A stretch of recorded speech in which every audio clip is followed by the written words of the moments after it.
할렐루야. 주님께서 우리와 같이 하십니다. 하나님이 함께 하시니 오늘도 우리에게 좋은 일이 있을 줄 믿습니다. 오늘은 요한복음 7장 10절에서 24절까지의 말씀 같이 보시겠습니다. 요한복음 7장 10절부터 24절까지 우리 다 같이 합독합니다. 시작. 그 형제들이 명절에 올라간 후에 자기도 올라가시되 나타내지 않고 은밀히 가시니라.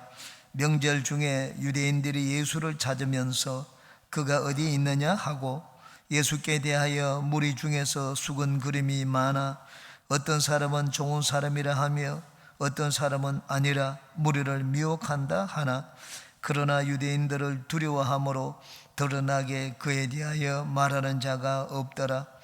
이미 명절의 중간이 되어 예수께서 성전에 올라가사 가르치시니 유대인들이 놀랍게 여겨 이르되 이 사람은 배우지 아니하였거늘 어떻게 그를 아느냐 하니, 예수께서 대답하여 이르시되 내 교훈은 내 것이 아니요 나를 보내신 이의 것이니라.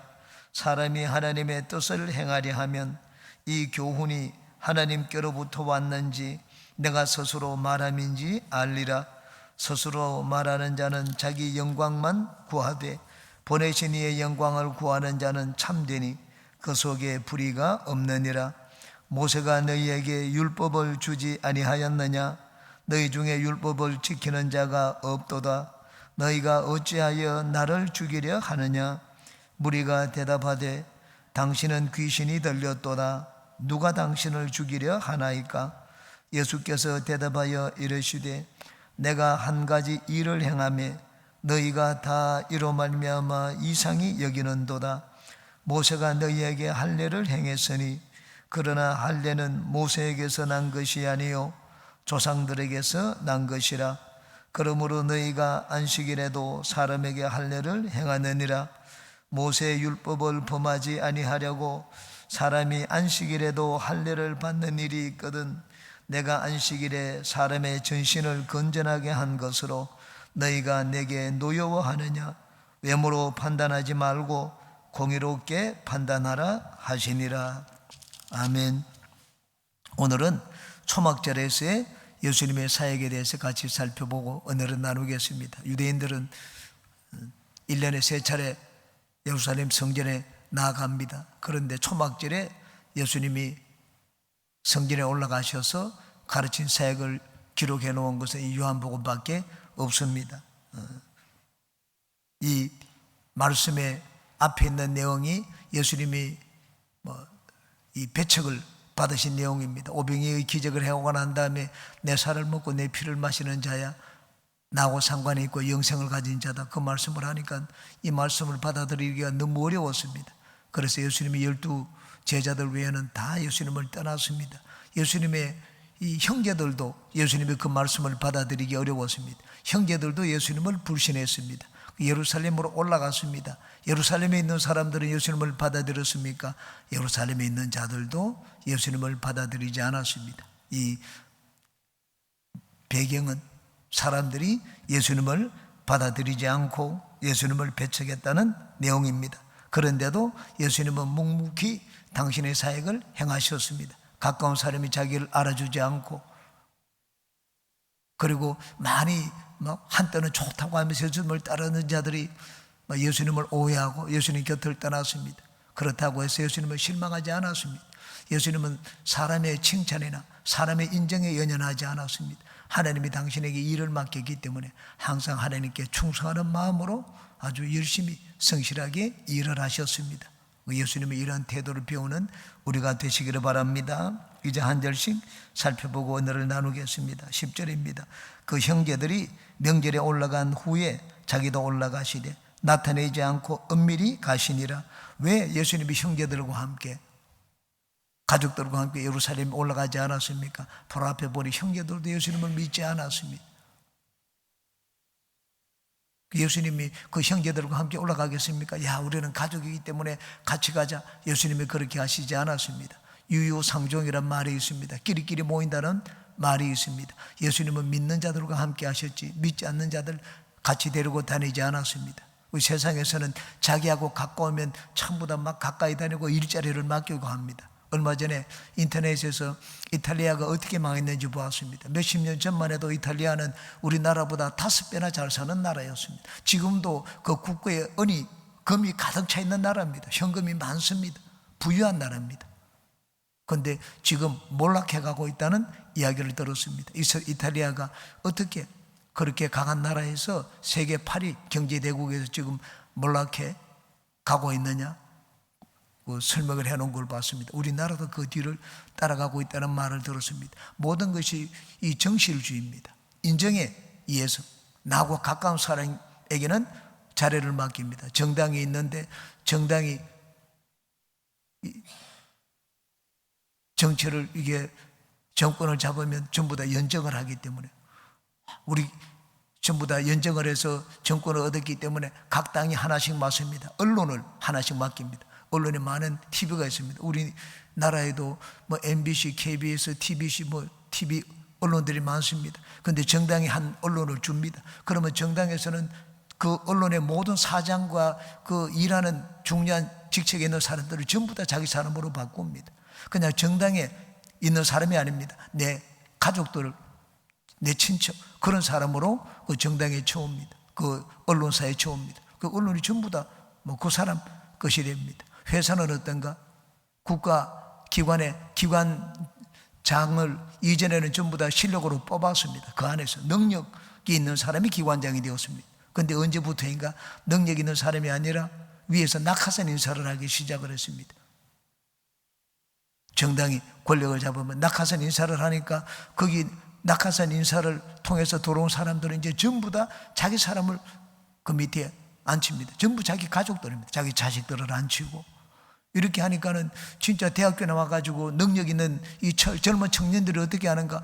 일자리를 얻을 수가 없습니다. 시험을 치고 들어가야 되는데 뭐 하늘의 별 따기입니다. 전부 다 정실주의로 자기 가족들을 자리에 앉히기 때문에. 그래서 이 젊은 청년들, 그것도 그냥 막노동하는 자가 아닙니다. 다 대학교를 나온 자입니다. 대학원을 나온 자가 이탈리아를 떠납니다. 유럽은 전부 다 이시 경제 공동체이기 때문에 어디든지 가서 일을 할 수가 있습니다. 이탈리아를 떠나가지고 국경을 넘어서 다른 나라 가서 일을 합니다. 얼마나 되느냐? 30%입니다. 그냥 경제 인구가 아니고 대학을 졸업한 이 실력이 있는 젊은 청년들의 30%가 이탈리아를 떠난다. 그 자리를 누구 메꾸는가? 중국 사람들이 들어와서 그 자리를 메꾼다고 말을 하는 것을 들었습니다. 그래서 지금은 명품이 나와도 옛날 명품하고 다르다. 그리고 또 지금 급속하게 몰락하고 있다 하는 그 글을 인터넷에서 읽어봤습니다. 예수님도 마찬가지입니다. 예수님이 자기와 가까운 사람, 야 너는 나하고 친척이 아니냐, 너는 나하고 가족이 아니냐, 같이 다니고 한 자리를 맡기고 그렇게 하지 않았습니다. 예수님은 항상 하나님의 뜻을 물었습니다. 누가 이 자리에 적합합니까? 예수님과 가까이 있다고 해가지고 세베대의 아내가 예수님 앞에 나와가지고 우리 아들 둘 중에 하나는 주님의 오른편에 하나는 왼편에 앉혀주세요. 정실주의입니다. 치맛바람을 불러일으키면서 그렇게 했습니다. 예수님과 사촌제가 아닙니다. 이종 사촌입니다. 그런데도 그 자리는 하나님이 합당한 자에게 앉혀주실 것이다. 그렇게 말씀을 했습니다. 예수님은 왜 가족들과 함께 가지 않으셨는가? 예수님은 믿음의 사람들과 함께 다니셨기 때문입니다. 우리도 마찬가지입니다. 우리도 일을 할 때 전부 내 가까운 사람입니다. 이 사람 무슨 장을 맡겨놓으면은 진짜 이 자리에 누구와 같이 일하는 것이 좋겠는가? 이 사람이 능력이 있으니까 같이 이 자리에 일을 하면 훨씬 더 낫겠다. 교회 전체가 잘 될 것을 생각하지 않습니다. 전부 나하고 가까운 사람, 전부. 물론 가까운 사람이기 때문에 더 일을 잘할 수 있을지 모릅니다. 그런데 그렇게 하는 것은 정실주의라고 합니다. 인정에 이끌려서 일을 하게 됩니다. 그러면 좋은 열매를 맺지를 못합니다. 우리는 항상 하나님의 뜻을 생각하고 전체를 생각해서 일을 더 잘할 수 있는 그런 이 방식으로 일을 하는 하나님의 일꾼들이 되시기를 바랍니다. 여기 나타내지 않고 은밀히 가시니라. 예수님은 사람들에게 당신을 나타내려고 하지 않았습니다. 은밀히 가셨다고 해서 가면을 쓰고 다니신 것이 아닙니다. 여기 보면은 예수님의 때라는 말씀이 많이 나옵니다. 아직까지 내 때가 되지 않았느니라. 당신 좀 나타내세요. 왜 나타내지 않습니까? 메시아는 사람들 앞에 보이세요. 내 때는 아직 이르지 아니하였다. 예수님이 때가 되지 않았기 때문에 사람들 앞에 당신은 나타내지 않았습니다. 나중에 때가 되면 예수님이 당신을 나타내실 것입니다. 그래서 나타내지 않고 엄밀히 가시니라. 하나님의 때가 되지 않았는데 내가 이렇게 설치고 다녀도 내가 하나님이 보내신 메시아이기 때문에 하나님이 나를 지켜줄 것이다. 예수님은 그렇게 하지 않았습니다. 하나님이 보낸 메시아이기 때문에 하나님이 내가 어떻게 하든지 당연히 나를 지켜준다. 그렇게 하지 않았습니다. 예수님은 하나님의 때, 지금은 내가 이럴 때가 아니다. 겸손하셨습니다. 자신을 드러내지 않으셨습니다. 내가 어떻게 하든지 사람들 앞에 열심히 일을 하고 하면 하나님이 나를 지켜주지 않겠느냐 하는 건 마귀가 주는 생각입니다. 마귀가 예수님을 시험할 때 말씀을 했습니다. 성전에서 뛰어내려라. 그러면 마귀가 내 발을 붙들어 주리니 내가 발이 돌이 땅에 부딪히지 않을 것이다. 시편 말씀을 인용해서 그렇게 했습니다. 그런데 예수님은 마귀야 물러나라. 주 너희 하나님을 시험하지 말라. 그렇게 말씀을 했습니다. 우린 내가 하나님의 자녀니까, 하나님의 종이니까, 또 하나님이 보내신 일꾼이니까, 하나님이 나를 분명하게 택했으니까 하나님이 나를 지켜준다. 내가 아무렇게 행해도 괜찮다. 그렇게 생각하면 안 됩니다. 이 주의 종이 특별히 열심히 있었습니다. 내가 예수님이 창녀들도 구원하신 것처럼 나도 이 창녀촌에 들어가서 창녀들을 건져내야 되겠다. 그래서 창녀촌에 들어갔습니다. 나중에 포주가 되었습니다. 뜻은 좋죠. 그런데 자기가 마귀의 진에 들어가면 하나님이 무조건 다 자기를 지켜줄 것이라고 생각을 했습니다. 그렇게 생각하는 것은 교만입니다. 예수님은 하나님의 아들이시고 메시아로 오셨지만 메시아이기 때문에 내 마음대로 해도 하나님이 지켜주신다. 그렇게 하시지 않았습니다. 예수님은 겸손하셨습니다. 그리고 하나님의 때에 맞게 하나님의 지시를 따라 일을 하셨습니다. 우리도 마찬가지입니다. 우리가 주님을 섬겨 일을 할 때는 항상 겸손한 마음을 가지고 일을 해야 합니다. 11절 명절 중에 유대인들이 예수를 찾으면서 그가 어디 있느냐 하고, 이 유대인들은 예루살렘에서 예수님을 대적하는 자들을 말합니다. 예수님이 당연히 거룩한 선지자이기 때문에 명절이 되어서 예수님이 예루살렘에 오셨을 것이라는 것을 알았습니다. 그리고 예수님이 은밀히 나타나셨다고 해서 일을 하지 않으신 것이 아닙니다. 예수님은 은밀하게 나타나셨지만 사람들 앞에 드러내놓고 많은 무리들을 공개적으로 가르치지 않았지만 찾아다니면서 병든 자를 고쳐주시고 필요한 자들에게 하나님의 말씀을 들려주시곤 했습니다. 소문이 났습니다. 예수님이 어디 있느냐? 유대인들이 예수님을 찾았습니다. 12절에 예수께 대하여 무리 중에서 수군거림이 많아 어떤 사람은 좋은 사람이라 하며 어떤 사람은 아니라 무리를 미혹한다 하나, 예수님에 대한 소문을 들었습니다. 하나는 좋은 사람이다, 또 다른 하나는 그렇지 않다, 이렇게 얘기를 했습니다. 우리 기독교인에 대한 소문도 두 가지입니다. 기독교는 좋은 사람이다, 그렇지 않다, 기독교인처럼 나쁜 사람이 없다, 그런 소문들을 합니다. 왜 기독교인에 대해서 좋지 않은 소문이 들립니까? 왜 예수님에 대해서 거짓 선지자다, 사람을 미혹한다 하는 그런 얘기들을 합니까? 그 마귀가 그렇게 하는 것입니다. 마귀는 어떻게 하든지 이 구원의 길을 없애기 위해서 예수님을 없애려고 합니다. 마귀는 어떻게 하든지, 왜 예수님이 구원의 길을 내시고 또 교회가 왕성하게 되면 자기 나라가 무너집니다. 그러므로 기독교인을 욕하는 것, 그 근본적인 것은 마귀가 배후에서 하는 것이다. 마귀는 세상의 공중권세자이기 때문에 세상의 권력자들을 사용하고, 그리고 세상의 이 제도, 권력 이런 것들을 사용을 해서 기독교를 박해를 합니다. 또 기독교인들이 좋지 않은 소문을 듣는 것은 오해를 받기도 하기 때문입니다. 사람은 허물과 약점이 없는 사람이 없습니다. 누구든지. 근데 세상 사람은 허물과 약점이 없습니까? 세상 사람이 허물과 약점이 있는 것은 그냥 봐줍니다. 근데 기독교인이 허물과 약점이 있으면 그걸 덜추어냅니다. 무섭게 공격을 합니다. 왜 그렇게 합니까? 예수님을 미워하기 때문입니다. 세상 사람들이 너희를 미워하는 것은 나를 미워하기 때문이라고 했습니다. 우리 예수님을 믿는 자들은 세상에서 오해를 받기도 하고 미움을 받기도 합니다. 그건 예수님을 믿기 때문입니다. 마귀가 예수님을 싫어하기 때문에. 왜? 자기가 이제는 쫓겨날 것이기 때문에. 그래서 예수님과 교회를 미워합니다. 여기도 마찬가지입니다. 예수님에 대해서 그런 소문이 들었습니다. 다 왜 기독교인에 대해서 오해하게 만들고 미워하게 만듭니까? 뒤에 마귀가 역사하기 때문입니다.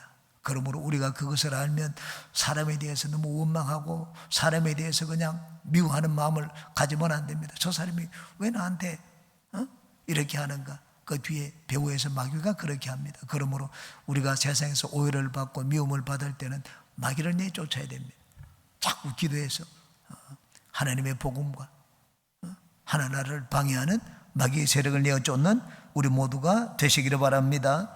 14절에 이미 명절의 중간이 되어 예수께서 성전에 올라가사 가르치시니, 예수님이 은밀하게 예루살렘에 올라가셨지만 가르치지 않으신 것이 아닙니다. 예수님이 이 땅에 오신 이유가 어디 있습니까? 하나님의 복음을 전하기 위해서입니다. 그렇지만은 예수님은 지혜롭게 일을 하셨습니다. 드러내놓고 일을 잘못하면 일을 망칩니다. 예수님은 일을 하시되 일이 망치도록 그렇게 일을 하시지 않았습니다. 지혜롭게. 예수님이 예루살렘에 올라가신 것은 가르치기 위하심이었습니다. 그래서 성전에 올라가서 가르치셨습니다. 15절에 유대인들이 놀랍게 여기에 이르되 이 사람은 배우지 아니하였거늘 어떻게 그를 아느냐 하니, 유대인들이 예수님의 가르침을 듣는 자들은 다 놀랐습니다. 왜냐하면 이전에 이 유대인들의 랍비들에게 들은 말씀과 같지 않은 말씀이기 때문입니다. 예수님의 말씀은 탁월했습니다. 탁월하다는 말은 비교가 되지 않는다는 뜻입니다. 예수님이 하시는 말씀은 자기들이 이 종교적인 선생에게 들은 말씀과는 비교가 되지 않는 말씀입니다. 이 사람은 배우지 아니하였거늘 어떻게 그를 아느냐. 당시에 그를 읽으려면 정규 교육을 받아야 했습니다. 당시 헬라어 성경 같은 것은 띄어쓰기가 되어 있지 않습니다. 그래서 어디서 띄어서 읽어야 하는지 모릅니다. 또 히브리어 성경 같은 것은 이 장한 모음 방점이 없습니다. 우리는 그렇다면 이응에다가 이게 모음을 붙이지 않습니까? 그런데 동그라미만 해놓습니다. 아버지 하면 이응하고 비읍하고 지읒하고, 이게 아버지인지 아바지인지 어버지인지 알 수가 없습니다. 그런데 그런 것들을 읽는 법을 학교에서 배웁니다. 글을 읽는 법을 배웁니다. 랍비 학교에서 배우는데 이 사람들은 옷을 입은 행색을 보니까는 그런 정규 학교로 나온 그런 복장이 아닙니다. 그런데 어떻게 이렇게 탁월하게 성경을 알고 가르치는지 놀랐습니다. 16절 같이 읽겠습니다. 예수께서 대답하여 이르시되 내 교훈은 내 것이 아니요 나를 보내신 이의 것이니라. 예수님이 대답을 했습니다. 내 교훈이라는 것은 나의 가르침입니다. 예수님이 가르치시는 것은 내 것이 아니라고 했습니다. 내가 깨달아가지고. 이 랍비들은 전부 가르침을 전합니다. 누구의 가르침을 전하는가? 자기의 가르침을 전합니다. 유대인들의 탈무드는 이렇게 되어 있습니다. 이전에 랍비 누구는 이렇게 말했지만 또 랍비 두 번째 랍비는 이렇게 말을 했는데 나는 이렇게 말한다. 전부 이런 의견을 전부 제시했는데 나는 이렇게 이야기한다. 랍비들의 가르침의 내용이 무엇입니까? 자기의 가르침입니다. 제가 대학교에 갔을 때 충격을 받은 것이 있습니다. 고등학교 때까지는 정답을 배웠는데 대학교 가니까는 대학 교수님이 이 세상에는 정답이 없다 그러더라고요. 무슨 말인지 들어봤습니다. 사람들의 이런 사람의 이론이 있고 저런 사람의 이론이 있고 이론만 있을 뿐이다. 이 사람은 이렇게 주장하라고 저 사람은 저렇게 주장을 한다. 많은 사람이 그 이론에 동조하면 그것이 객관적인 진리가 된다. 그러나 거기 동조하지 않는 사람도 많습니다. 교수들마다 이론이 있다 그러더라고요. 전부 교수들마다 들어와가지고는 다른 사람 교수를 비판하는 것을 봤습니다. 왜? 자기 주장을 합니다. 전부 학생들이 그 주장에 많이 동조를 하고 공감을 하면 이제 그 수강생들이 많습니다. 대학교에서는 진리를 가르치는 게 아니고 하나의 일리 있는 그 이론을 가르칩니다. 스스로 얘기를 합니다. 세상에는 진리가 없다. 자기 주장들을 합니다. 랍비의 가르침도 마찬가지입니다. 근데 예수님이 그들에게 말씀을 했습니다. 너희들이 막 이런저런 장로들이 이렇게 가르치고 저렇게 가르치고 많은 가르침을 받지 않느냐? 내가 가르치는 교훈은 내 것이 아니요 나를 보내신 이의 것이니라. 예수님은 하나님 아버지가 가르치는 것을 그대로 전했습니다. 나를 보내신 네가 누굽니까? 하나님입니다. 성령께서 예수님에게 가르침을 주셨습니다. 그러므로 예수님은 성령께 배운 것을 그대로 전했습니다. 당신의 것이 아니었습니다. 사람들은 막 위대한 가르침을 전하면 사람들이 감탄을 합니다. 감탄을 하면 내가 이것을 어떻게 깨달았는가? 나는 이것을 깨닫기 위해서 40일 동안 금식을 했다. 오늘날도 막 주의 종들 가운데 막 능력이 나타나고 그러면 자기 자랑을 합니다. 자기가 대단하게 무슨 일을 해가지고 자기에게서 무엇이 난 것처럼, 자기에게서 그것이 난 것처럼 이야기를 합니다. 자기 자랑을 합니다. 예수님은 뛰어났습니다. 그 가르침이 탁월했습니다. 근데 자기 자랑을 하지 않았습니다. 나는 그냥 나를 보내시니가 나에게 가르친 그것을, 그 교훈을 너희들에게 그대로 전하는 것이라 그렇게 말씀을 했습니다. 예수님은 탁월하셨을 뿐만 아니라 겸손하셨습니다. 그리고 예수님은 늘 성령께 배웠습니다. 성령께 배웠기 때문에 자기 자랑을 하지 않았습니다. 자기 자랑을 하는 사람은 왜 그런가? 성령께 배우지 않아서 그렇습니다. 성령께 배우면 자기 자랑을 하지 않습니다. 우리는 다 항상 성령 하나님께 배워서 겸손한 인격자들이 되시기를 바랍니다. 17절 같이 읽겠습니다. 사람이 하나님의 뜻을 행하려 하면 이 교훈이 하나님께로부터 왔는지 내가 스스로 말함인지 알리라. 저분이 하시는 말씀이 진리인지 아닌지 내가 받아들여야 될지 말아야 될지 어떻게 알 수가 있습니까? 여기 사람이 하나님의 뜻을 행하려 하면 이라고 했습니다. 내가 하나님의 뜻대로 살려고 하지 않습니까? 무엇이 하나님의 뜻대로 사는 길이 무엇인지 모릅니다. 근데 마음의 태도입니다.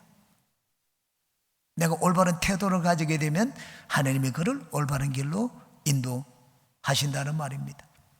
예수님이 말씀을 듣고 진리라는 것을 알고 받아들이는 자가 있고 그러지 않고 예수님을 배척하고 대적하는 자들이 있었습니다. 누가 예수님을 받아들이고 누가 예수님을 배척합니까? 하나님이 그런 자들을 잘 아셨습니다. 어떤 자들을 하나님이 택하셔가지고 그 마음을 열어주셔서 예수님의 가르침을 받아들이게 했습니까? 여기 있는 것, 하나님의 뜻을 행하려 하면 이라고 했습니다. 나는 하나님의 말씀에 순종하겠습니다. 하나님 무슨 말씀을 하시는지 나는 순종하겠습니다. 딱 자기 주장이 미리 있습니다. 자기 주장을 가지고 판단하고 비판하고 저거는 내 생각하고 안 맞다. 그런 자에게는 진리가 들리지를 않습니다. 내가 무슨 말씀을 하시는지 내가 듣겠습니다. 자기 주장을 내려놓아야 됩니다. 물질에 대해서도 마찬가지입니다. 하나님이 무슨 말씀을 하시든지 나는 주님 앞에 순종하겠습니다. 이것 하라면 이것 하고 저것 하라면 저것 하고 드리라면 드리고, 그런 자가 하나님이 말씀을 들어보십시오. 그럼 헌신을 합니다. 내 것을 내어놓습니다. 그런데 막 딱 자기 주장이 이미 있는 자 보십시오. 그러면 자기 주장이 있고 자기를 내려놓지 않으면 진리 말씀을 들어도 들리지가 않습니다. 새가족 가운데 막 우리 교회가 너무 좋아가지고 우리 교회 왔다가 새가족 교육을 하는데 헌금에 대한 교육이 있습니다.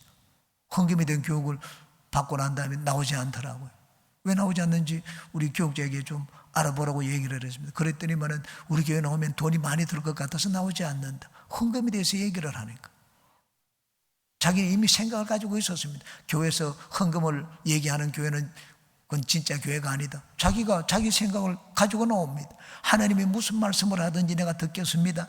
하나님의 뜻을 가르쳐 주십시오. 그러면 내가 듣겠습니다. 그런 태도를 가지고 있지 않았습니다. 바울 사도는 자기 의지가 강한 자였습니다. 그런데 하나님 앞에서는 자기를 내려놓은 자였습니다. 일을 하다가 뛰어나 열심을 가지고 아시아 가서 복음을 전하고자 하는 그런 계획을 가지고 선교 여행을 떠났습니다. 중간에 하나님이 뜻을 보여주셨습니다. 나는 네가 이곳 가는 거 원하지 않는다. 즉시로 유턴을 했습니다. 북쪽 러시아 쪽으로 가려고 하는데 하나님이 또 막았습니다. 흑해 쪽으로 가려고 하는데 다시 방향을 틀어가지고 도로 항구 쪽으로 갔습니다.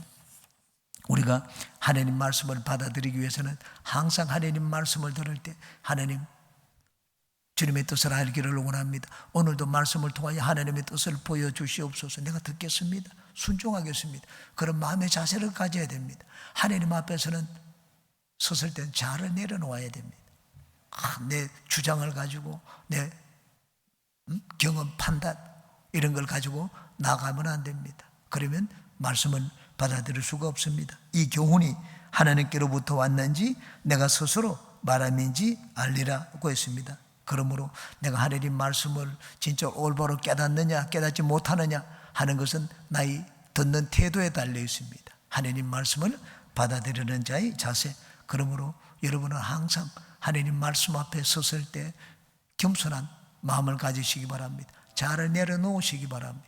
여러분, 내가 아는 것과 하나님의 지식은 비교가 되지 않습니다. 하나님 앞에 내 아는 것을 내려놓아야 됩니다. 나는 이렇게 하는 것이 옳다고 생각하는데 내 뜻과 하나님의 뜻이 비교가 됩니까? 하나님 앞에서는 내 뜻을 내려놓아야 됩니다. 항상 하나님 앞에서 자기를 내려놓는 훈련을 하고 또 그렇게 이 겸손한 인격이 길러지는 우리 모두가 되시기를 주의 이름으로 축원합니다. 오늘은 18절까지 보겠습니다. 18절 같이 읽습니다. 스스로 말하는 자는 자기 영광만 구하되 보내신 이의 영광을 구하는 자는 참되니 그 속에 불의가 없느니라. 스스로 말하는 자, 앞에서도 스스로 말함인지 알리라고 했습니다. 스스로 말한다는 말은 내 뜻과 생각을 말하는 것을 말합니다. 제가 감신대 1년 동안 공부를 했던 적이 있습니다. 냉천동에 감신대 갔더니만 거기 홍막이라고 하는 자가 있습니다. 홍막이는 뭐 좋은 신학교로 나오고 자기 딴에는 똑똑하고 잘난 자입니다. 근데 강의를 할 때 성경의 천국은 이런 곳이라고 얘기가 되어 있습니다. 그건 뭐 종종 얘기하면 천국이 그런 곳이라면 나는 가지 않는다. 자기 마음대로 나는 이런 사람이 천국 간다고 생각한다. 하나님은 누구나 다 천국에 믿기만 하면 하는데 뭐 불의를 하고 죄를 짓는 자 그런 자가 가는 천국이라면 나는 가지 않겠다. 자기 마음대로 천국을 정해서 얘기를 합니다. 이 스스로 말하는 자입니다. 자기 생각을 말하는 자입니다. 자기가 깨달아가지고 이것이 옳다고 생각하고 말하는 자입니다. 스스로 말하는 자는 자기의 영광만 구하되, 자기 영광을 구한다는 말이 무슨 말입니까? 내가 대단하다, 잘났다. 자기를 자랑합니다. 예수님은 당신을 자랑하지 않았습니다. 참 어떻게 그런 능력이 나타났습니까? 자기 산속에서 입신해서 며칠 동안 기도를 하고 금식을 하고 성경을 나는 백독을 하고 그렇게 해서 진리를 깨닫는 것처럼 얘기를 합니다. 자기를 얘기를 합니다. 이 스스로 말하는 자는 자기의 영광을 구한다고 했습니다. 그런데 하나님께 받아 말한 자는 내가 깨달은 것이 하나도 없습니다. 자기 영광을 나타내지 않습니다. 공을 누구에게 돌립니까? 자기에게 그런 걸 가르쳐 주신 분에게 돌립니다. 하나님만 나타내고 성령님만 드러냅니다. 여기 보내신 이의 영광을 구하는 자는 참되니, 누가 진짜입니까? 자기 자랑하고 자기 잘났다고 말하는 자는 가짜입니다. 여러분, 이단에 넘어가는데 이단들이 말하는 것 보세요. 이단들은 하나같이 자기 자랑을 합니다. 교주들이 자기 자랑을 합니다. 여기 있는 말씀 그대로입니다. 자기 영광을 구하는 자입니다. 그런데 하나님이 보내시는 자는 자기 영광을 구하지 않고 보내신 이의 영광을 구한다고 했습니다. 보내신 이의 영광을 구하는 자, 하나님께 모든 공을 돌리는 자입니다. 그런 자는 참되다, 그런 자가 진짜다 하는 말입니다. 그 속에 불의가 없느니라. 불의, 나쁜 생각이, 나쁜 의도입니다. 자기를, 이 불의가 무엇입니까? 자기를 나타내고자 하는 마음입니다. 교만한 마음입니다. 그런 것이 없다고 말씀을 했습니다. 그러므로 우리 마음이 깨끗한 자는 어떤 자가 마음이 깨끗한 자입니까? 자기 자랑하지 않는 자입니다. 겸손한 자입니다. 모든 영광을 하나님께 돌리는 자입니다. 내 것이 하나도 없지 않습니까? 가진 것이 내 것이 아니고, 내가 아는 것이 내 것이 아니고, 내가 체험한 것이 내 것이 아닙니다. 모든 것을 주님이 주셨지 않습니까? 그러므로 자기의 영광을 드러내지 않는 자, 그 자가 마음이 깨끗하고 순수한 자입니다. 여러분은 예수님이 하신 이 말씀을 가지고 사람들을 잘 판단하시기를 주님의 이름으로 축원합니다. 기도합니다. 좋으신 주님, 오늘도 우리를 부르셔서 하나님 말씀으로 우리 마음을 새롭게 해주시고 깨끗게 해주시니 감사합니다. 항상 우리 인생은 주님이 주신 것으로 살 뿐입니다. 하나님께만 감사하고 영광을 돌리는 우리 인생이 되게 도와주시옵소서. 예수님의 이름으로 기도합니다. 아멘. 하늘에 계신 우리 아버지여, 이름이 거룩히 여김을 받으시오며 나라가 임하시오며 뜻이 하늘에서 이루어진 것 같이 땅에서도 이루어지이다. 오늘 우리에게 일용할 양식을 주시옵고 우리가 우리에게 죄 지은 자를 사하여 준 것 같이 우리 죄를 사하여 주시옵고 우리를 시험에 들게 하지 마시옵고 다만 악에서 구하시옵소서. 나라와 권세와 영광이 아버지께 영원히 사옵나이다. 아멘. 말씀을 생각 안 하시면서 주 삼창고 통성으로 기도합니다.